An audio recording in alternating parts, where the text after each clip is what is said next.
In today's video, I'm going to be showing you how to flash the NSPanel with ESPHome. Check it out.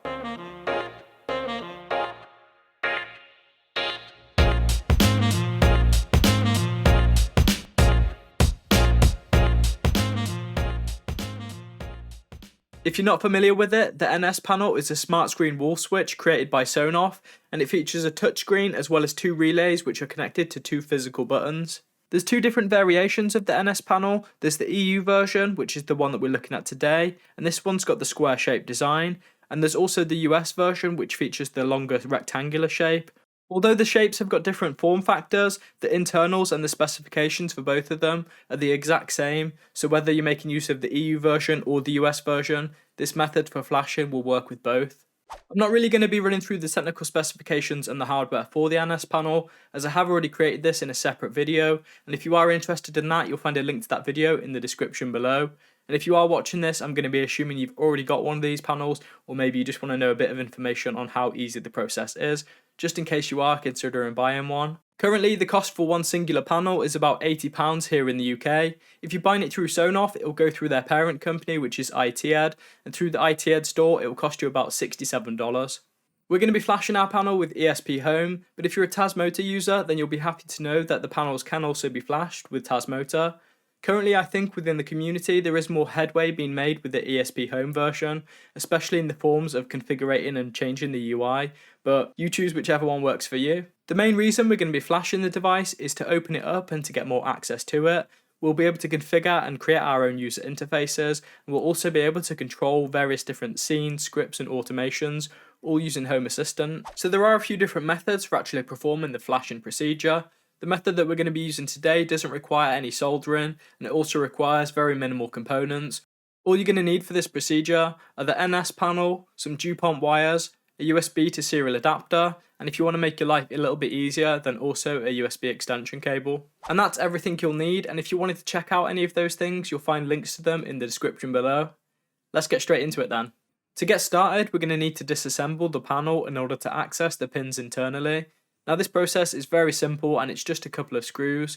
So if you flip the panel over, at the bottom of it you'll find a little tab cut out, and if you just pop a screwdriver in there and pry it open, the back panel will just pop off. Doing this is going to detach the relays from the main body, which houses the PCB and also the screen. If you flip this over, you'll find a black piece of plastic on the back, and we'll need to remove that in order to access the PCB. So in the bottom left and bottom right corners, you'll find two screws. Just simply remove those and that black piece of plastic will just pull straight off, revealing the PCB. On the PCB, you'll find 5 exposed input pins. These are pin inputs for 3 volts, ESP-TX, ESP-RX, a ground pin and an IO0 pin. You'll also find some exposed header pins, and on these pins you'll be able to access 5 volts as well as ground. To help with knowing what the pin ins and outs are, I'll leave a link to Blackadder's page in the description below, and on there he's got a diagram for the board that shows you exactly what all the pins do. Now that we've got our PCB exposed, we can start adding some wires to our USB to serial adapter. Here I'm making use of an FT232 by DSD Tech, and again that's linked in the description below if you wanted to copy along with this. We're going to add some female to male DuPont wires, and we're going to connect the wires to ground, TX, RX and 3 volts. You'll notice I'm not making use of the VCC connection on the FT232, but I'll come back to the reason for this in a little while. As we're not going to be soldering any of the connections, the wires are just going to be touching the contacts of the PCB, so it's important that it's in a secure place so it doesn't get knocked about, as knocking it out of place could actually damage the board during the flashing process. To help with this, I'm making use of an old bit of plastic which is just off of a Raspberry Pi header pin, and I've just pulled those pins out and I've slotted the male connections from the DuPont wires into them. This helps keep the cables in place, but it also keeps them in the same order, so if you have to reflash the device or you flash in multiple NS panels, then it's really easy to do, as you can just pull them out of the pins and plug them straight back in. And this is by no means the best way of doing it, but it's the way that I've done it and it's worked really well. In order to flash the panel, we need to first put it into boot mode. Now there's no handy button or anything on the panel in order to do this, so we have to manually do this. And to do this, all we need to do is connect the IO0 pin to a ground pin. Thanks to the help of Blackadder's diagram, we can see that there's a ground pin on those exposed header pins. So in our little pi jig here, we can just add another wire which is going to connect the IO0 to that ground pin. And this works really well with my little jig, as I can have all 5 pins connect into that one slot, and then I can just attach that pin over the top. And just so you know what goes where, from the adapter you should be putting 3 volts to the 3 volts pin on the board, and make sure this is 3 volts and not 5. Then from the adapter you want to go RX to the TX on the board. You want the TX on your adapter to go to the RX on the board, and then you'll also want the ground from the adapter to go to the ground on the board. In this little jig I've also got an additional wire, which is the black wire, and this black wire is going to connect the IO0 pin to the ground pin located on the exposed header pins. So that's how we wire it up, and again using that little bit of plastic to hold them all in line. I haven't got to worry about the cables moving about, and they always go in the set way, so I know that the red cable is my 3 volts and that goes into the 3 volts pin, and then everything else is all going to be correct. And just to make it a bit clearer, I'm just going to show you again quickly that this is what the pins look like and this is what my cable connections look like, just in case you're not sure and you wanted to copy along. Onto the software then.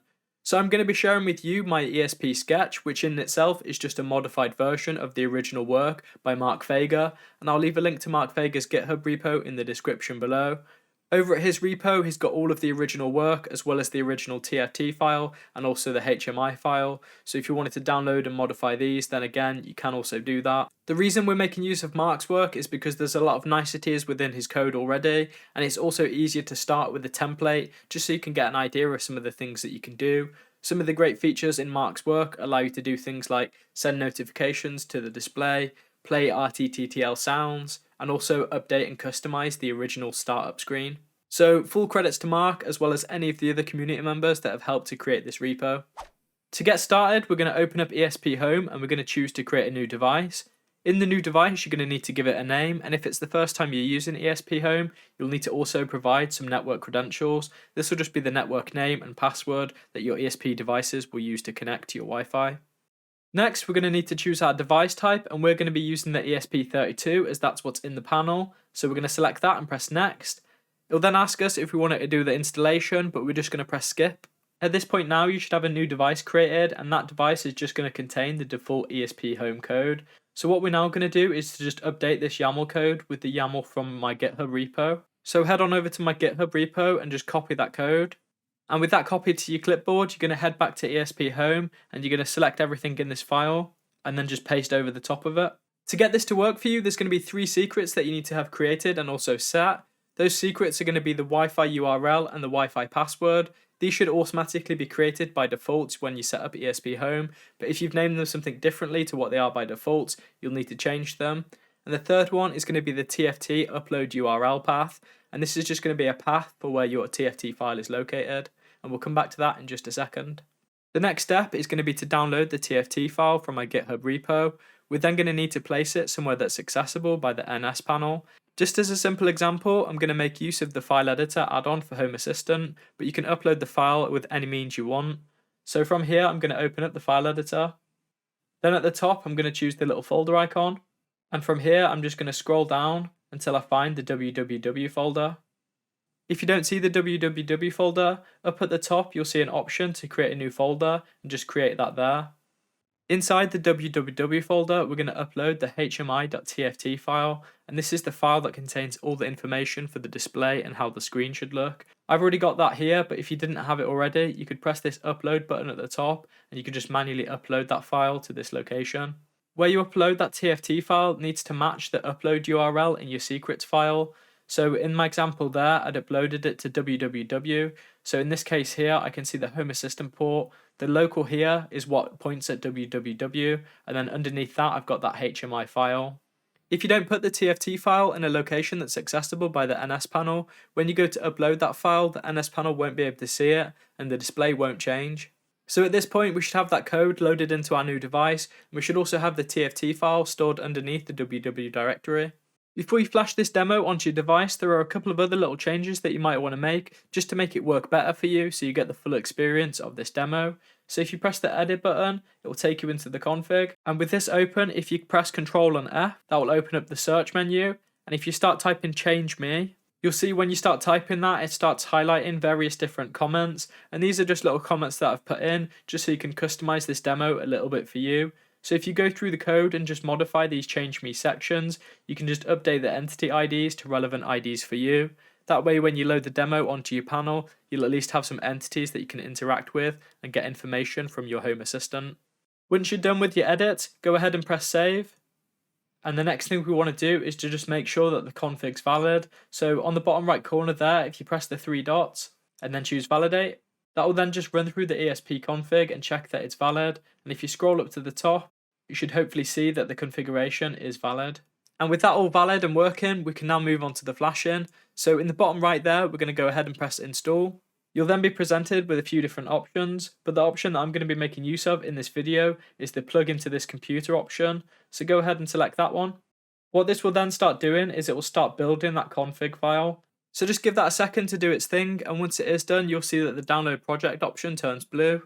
You can then select the download project option and download the file and store it somewhere that's easy to access. Once you've got it downloaded, you're going to press Open ESPHome Web.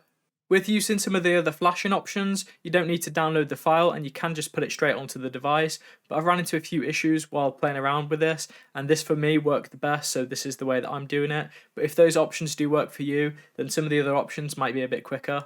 We can now wire our USB adapter to our PCB, and we're going to plug it into our computer. To make it simpler, I'm making use of a USB extension cable so I don't have to lean under the desk, but go ahead and plug that in. Remember that all of the contacts are going to need to be touching, and you need to ensure that it doesn't get knocked or moved out of place whilst the flashing process is happening. If the header pins on your jumper wires are a little bit long, it might be worth just nudging something underneath the PCB just to lift it up. The plate underneath it is made out of metal, so if they all touch, they'll short each other out. With that now connected up, you can go ahead and press connect. You'll then just need to select the USB serial port that your device is in. In my case here, mine's on port 7, so I'm going to select that. We're then going to press install, and we're going to need to select the file that we just downloaded a second ago. So go ahead and select choose file and choose the bin file that you just downloaded a second ago. With that now set, you can press install. The installation process should just take a couple of minutes to do its thing, and if you keep this page open while it's doing it, it should go a bit quicker. Again, make sure nothing gets knocked as nothing's held in place.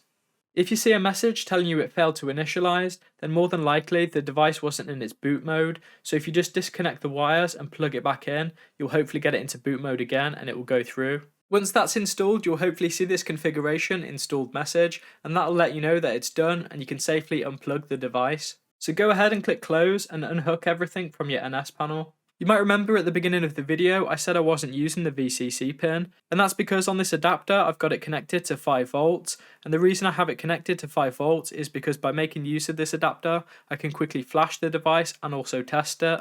And again, if you remember, I showed you Blackadder's diagram. It showed us that some of the headers that are exposed have access to ground and 5 volts, so by making use of those 5 volts and ground pins we can actually power up the display. So on my adapter here, I'm going to add some jumper wires to the VCC pin, and I'm going to unplug what I've currently got plugged into ground and add a new jumper wire to that. We can then attach those wires to our NS panel and plug it back into our USB extension, and it will power up the screen so we can test it out. Again, you may have a better way or a preferred method that you have, but for me this has worked really well and it's been really fast for flashing the device and testing it out, especially if the device fails or there's something wrong with the config and I can't use the over-the-air flash. Once you power the device on, you'll hopefully see the device comes online in ESPHome. That device should also automatically be discovered and add as a device in your integrations. If it doesn't, you can go ahead and press the Add Integrations button and manually add the device using the IP address. But if it does appear here, you should be able to select it. And at this point, you can hopefully see the device online in ESPHome, as well as see all of the different controls and sensors in the device integration. And if you can, you're probably thinking, why does my NS panel still look the exact same as it did before? So the reason the panel looks the same is because we've updated the config and we've told the panel it now has these different sensors and different actions and controls available to it, but we haven't told the screen that it needs to update. So let's go ahead and do that now. Back in Home Assistant then, we're going to need to open up the developer tools. So in the left hand menu, you're going to choose developer tools. We then need to run a service call in order to get the screen to update. So up at the top, we're going to press services. And in here, we're going to need to enter the name of the service that we're going to call. So if you start typing ESPHome, you should start to see a bunch of different options appearing. And the one that we're interested in is this NSPanel_upload_TFT. So go ahead and select that. Before you select the call service option, you do need to ensure that the device is connected to your Wi-Fi and also powered on. And if it is, go ahead and just press call service. On the NSPanel screen, you should see that it changes to a loading bar and it will start loading. Once that's finished, you'll hopefully see the brand new UI. Providing everything worked, you should now be able to see the new UI, and you should be able to control the devices that you set following those Change Me options. On the front screen, you'll be able to see the temperature, which is inside and also out, and you'll also see a little icon of the current weather state. In the top right corner, you'll see the time and date, and in the bottom right, if you chose to set them, you'll see a couple of bits of information that you chose to set. Swiping left on the screen will take you to the button screen, and this will present you with 8 different buttons. In the demo, I only set 2 of them, and if you updated the config for them, you should be able to see 2 different options here, and selecting those options should toggle on and off lights that you set. If you wanted to add the other 6, you could just go into the config and easily modify it and update those yourself. One nice feature about Marc's config is whenever you change screen, if it's not used for a while, it will just automatically return to the home screen, and if the home screen's not interacted with for a little while, the screen will just slowly dim and then turn off. Tapping on the screen will wake the screen back up, and again, this is all configurable, so if you don't want these actions or the screen to dim and turn off, you can also disable this or configure it yourself. Swiping right on the screen is going to take you to what I'm calling the media page, and on this page, if you configure the entities, you should be able to play and pause a media device, as well as see the information about a current playing track on a set media device. In this demo, I haven't added any of the other controls to the other media buttons, but again, if you wanted to play around with this, it wouldn't be too hard for you to do yourself. And there we go guys, that's the NSPanel flashed with ESPHome, and if you did manage to get this far and got it all working, then it isn't too tricky to actually add the other bits that are missing, or to add functionality to the missing buttons. It's also a great template to start with, so if you are looking into getting into this, or just having a play around designing your own screens, then this is a great place to start. In a future video, I will be going through this config in a bit more detail to tell you what some of the actual bits of config actually mean and what they do, as well as showing you how to create your own screens and setting things up using the Nextion editor. If that sounds like something you'd be interested in seeing in a follow-up video, then do let me know in the comments below. Before we wrap this up then, I want to just quickly show you a couple of extra things you can do with some service calls using the NSPanel.